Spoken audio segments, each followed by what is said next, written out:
Kemampuan Bahasa Inggris Calon Presiden Indonesia tahun 2024. A man considered in the running to become Indonesia's next president is former governor of Jakarta, Anies Baswedan, and it's a delight to welcome him into the studio. Thank you very much for coming in. Thank you for inviting, Beverly. Lovely to meet you. Now tell me, you've met with the Foreign Minister Penny Wong and also the RBA Governor Philip Lowe. I think every Australian wants to meet with him at the moment with these rising interest rates. It is a sign that our government is taking you very seriously and your potential presidential bid. What was important about you? What did you feel was important about coming here and meeting with someone like Penny Wong, someone like Philip Lowe? Yes, indeed. I'm delighted with the invite from the Australian government to visit. And we both were neighbors and we'll always be neighbor. And we had worked closely on many issues. And the invite here gave me an opportunity to reconnect with many friends, academia, people in government, as well as business communities for exchange of views. We share similar challenges in the region. Give us an idea of what are those challenges in your mind? For example, we are experiencing challenges in the environmental issues.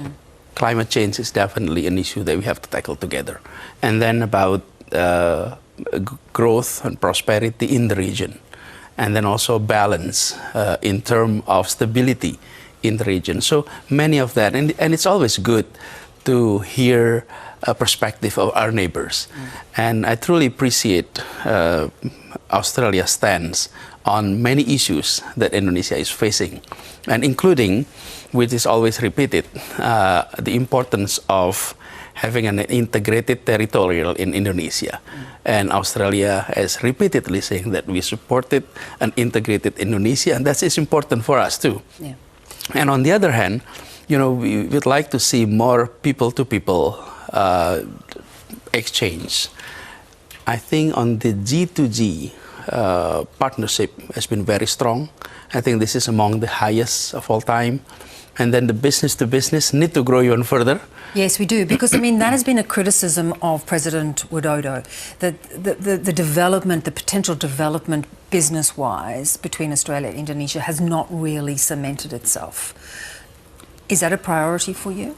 I think so. I think we would like to see more business engagement between Indonesia and Australia. If I'm not mistaken, Indonesia is ranked 13th as Australia business partner.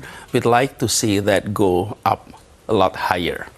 And we need to be on the top 10 of Australia's business partners. And for that, I think we really need to start not only just inviting Australians to come and invest in Indonesia, or we import more from Australia. But I think it's also important to underline that harvesting partnership in business, partnerships in government relationship, need to start from people-to-people engagement. Thank you very much indeed for talking to Al Jazeera. General Prabowo Subianto, you have lived through and experienced at the highest levels the turmoil that Indonesia has been through in the last 15 or so years. As you look back, what do you think about the changes that have happened here? There's a new awareness of proper political process, but we are still far from what we need to achieve. Yeah. There's still a lot of the hijacking of democracy, and this weakens our country. That's what I believe. People outside the country believe that Indonesia has had actually a pretty good record over the last few years. Of course, they're not experiencing what's happening in the country. What they see is Indonesia taking a leading role in terms of the world, being involved in G20, for example. Tell us exactly what you mean by hijacking democracy. You know, democracy is not just elections. Democracy is also political culture, fairness,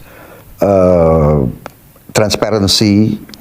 You know, we have many elections in which the voting list of voters are full of ghost voters. basically is fraudulent voting lists. How can we have a real democracy with ghost voters? And the number is quite amazing, you know, and even at present we are now demanding an investigation and cleaning up of the voting list. Because how can we have elections with a fraudulent voting list? You know, people who have died many years ago, they're still there. 5-year-old kids are still there. You have names that come up maybe 30 times, the same name with different addresses. You know, so this type of fraud is very prevalent. And the buying of votes, the buying of election officials is very prevalent. That's what I mean by the hijacking of democracy. So on the surface, it looks good, but in substance, a lot must be achieved. And the problem is if our people in the end lose trust in government, lose trust in institutions, then I'm worried. I think there can be a real breakdown in the body politic, you know, in our political life. Because history teaches us that if the people lose trust in the institutions, it's the beginning of breakdown, of a failed state. Visit to Central Java and of course here. Oh, is it the first time? Yes, I only went to Jakarta about 2 months ago.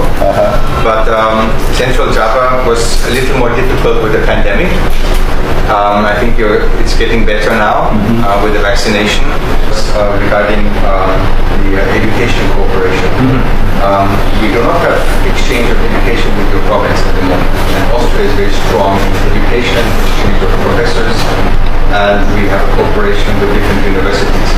So I was hoping maybe also your education department could we can send some information, see if we can continue cooperation on this level. It's the possibility of students going to Austria from the university I think it's university here. Could go to Austria for studies of master or doctorate degree, for example.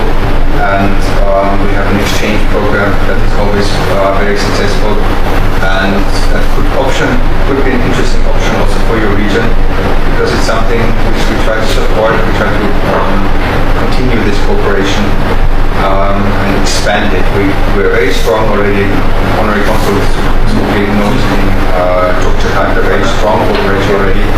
And I thought maybe we could expand also to the city. From Central Java, we can send some of the teacher, or maybe I can invite your expert from Australia to Central Java. Come here and develop something like training for trainers. Yes, exactly. Which is the best one?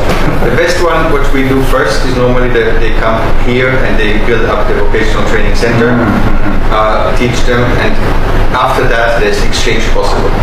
First they build it up here to improve the quality of the workforce and the quality of education. Okay. Maybe my staff can follow with your staff. Yes. And then we can decide about the technical trainers, for the teacher and some of student.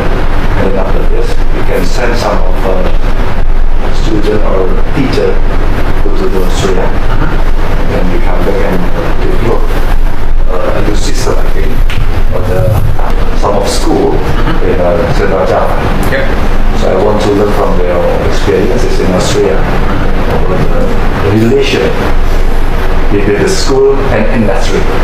Exactly. I hear from Australia and German that you have what you call we call it a dual education system. Dual education system, and you have something like a teaching industry, something like this. Yes, we combine 15, 16-year-old teenagers